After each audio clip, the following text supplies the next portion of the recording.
सब कुछ समझाओ आसान शब्दों में। देखिए, शुक्रवार तक ये था कि एक बैंक है सिलिकॉन वैली बैंक, जो कैलिफोर्निया में है, जहाँ जो एकदम सामान्य साधारण शेड्यूल्ड कमर्शियल बैंक होते हैं, जहाँ लोग पैसा जमा करते हैं, लोन लेते हैं, वो उस बैंक था। उस बैंक के पास लिक्विडिटी की कमी आ गई तो वो बैंक कोलैप्स हो गया। कमी क्यों आई? वो बॉन्ड के दाम बहुत बढ़ गया, उन्होंने जो निवेश किया तो उसमें एमटीएम का लॉस आ गया। तो शुक्रवार को उस बैंक बंद कर दिया गया, क्योंकि वहाँ का जो रेगुलेटर है, उसकी एक बॉडी है एफडीआईसी, उसने कहा कि अब चूंकि इतना बुरी तरीके से बैंक में लिक्विडिटी क्राइसिस, उन्होंने बैंक बंद कर दिया, यानी बैंक कोलैप्स हुआ, बैंक का कंट्रोल ले लिया। अपने भारत के संदर्भ में आरबीआई उसका कंट्रोल ले ले। अब क्या होगा उसके आगे, क्योंकि जिनका पैसा जमा था वो परेशान थे कि स्टार्टअप का ही पैसा ज़्यादा होता था, सैलरी कैसे मिलेगी, हमारा बिजनेस कैसे चलेगा, वो तरह तरह के थ्रेट्स आप पढ़ रहे होंगे। उसके बाद आज सुबह, मतलब वहाँ के हिसाब से संडे रहा होगा, हमारे यहाँ से एकदम अर्ली मॉर्निंग ये खबर आई कि फेड ने अब ये तय किया कि एक स्पेशल क्रेडिट लाइन दी जाएगी सिलिकॉन वैली बैंक को, सिग्नेचर बैंक को और सिल्वर गेट को, जिससे कि जो इनके डिपॉजिटर्स का पैसा है, यानी जो जिनके सेविंग बैंक अकाउंट थे या एफडीज थी, जो भी खाते थे, उनको फुल एक्सेस उनके पैसे के दिया जाएगा। यानी जो छोटा डिपॉजिटर है उसको प्रोटेक्शन दे दिया गया। तो ये एक बहुत बड़ी राहत के तौर पे आया, क्योंकि सिस्टमिक रिस्क खड़ा हो गया था।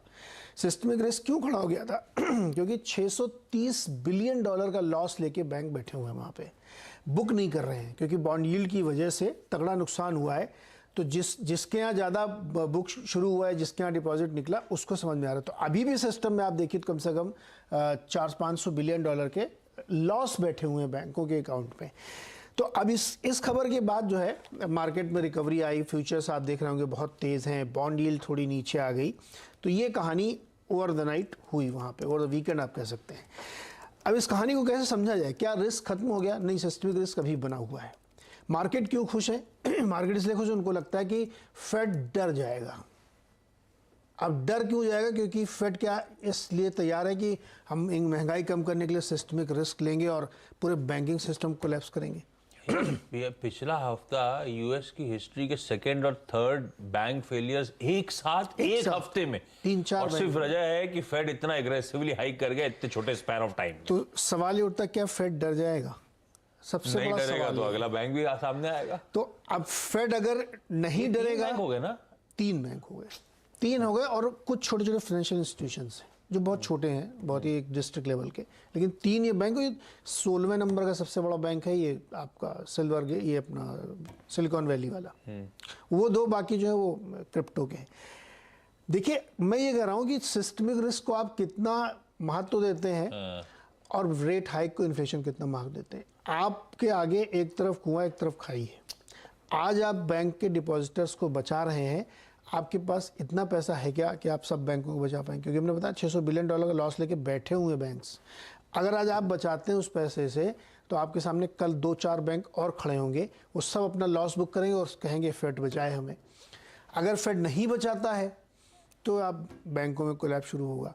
अब देखिए उम्मीद कितनी बड़ी होती है। गोल्डमैन सैक्स ने तो ये कह दिया कि मार्च वाले में हाइक ही नहीं होगी, लिख के उन्होंने अपने इन्वेस्टर को दे दिया है कि 50 तो मेरे को लगता है रूल आउट होना शुरू होगा, तो खत्म ही लग रही है कहानी। 25 पे तो कंसेंसस बन रहा है, 50 से 25 पे वापस टिल्ट आने लगा। गोल्डमैन सैक्स कह रहा है कि मार्च वाले में 0 हाइक होगी। उनका इस साल की 4 हाइक का अनुमान है, जिसमें अगर मार्च मिस होगा, बाकी में 25-25 3 में बढ़ाएंगे। अभी तो इन्फ्लेशन बैक बंदर में जा रहा है, लग रहा है। मुझे नहीं लग रहा है ये अति उत्साह, होप और सरकार या फिर उत्साह वाला डराने वाली चीज है। ये उत्साह वाला नहीं, सिस्टमिक कोलैप्स को बचाने के लिए इशू है सर। सिस्टमिक कोलैप्स बचाने 25, इसीलिए 25 की तरफ सब टिल्ट कर रहे हैं। विल यू प्रिंट करने का ही तो खामियाजा है ये। तो अभी कैसे, कौन लेगा इसका लॉस? किसका? ये जो आप बेल आउट करोगे तो कहीं तो बॉल रुकेगी जाके ना, किसके बाद रुकी? तो कहीं अब अगर मैं फिर से दरें एग्रेसिवली बढ़ा, ये सब इश्यूज कहां से शुरू हुए?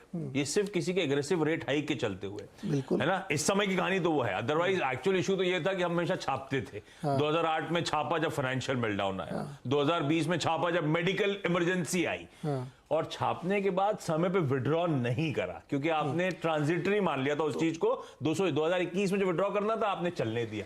अभी जो सारा रायता क्यूटी कर रहे हैं ना, ये असली समस्या रेट हाइक से ज्यादा क्वांटिटेटिव टाइटनिंग से आई है।